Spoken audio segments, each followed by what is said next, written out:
आज हूँ पवित्र बड़ एकादशी दिन श्री श्री जगन्नाथ बलभद्र सुभद्रा सुदर्शन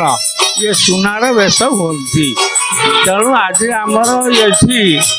दुटी 8 भुवनेश्वर डेल्टा कंडोली तलेश्वर मंदिर जगन्नाथ सुनावेश अनुष्ठित होती आठारे बहुत लोक आज दर्शन कर भोग कर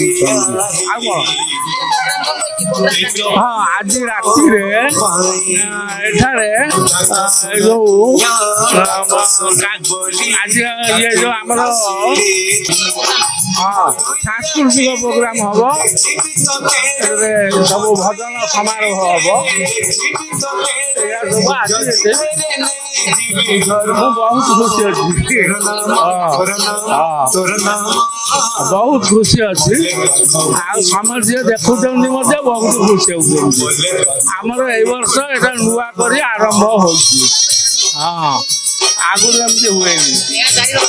हाँ यही सब जो बेश आसला से प्रति वर्ष लीला लगी जय जगन्नाथ जय जगन्नाथ जय जगन्नाथ। दिनलिपि लाइव को एबे ही लाइक शेयर सब्सक्राइब करंतु।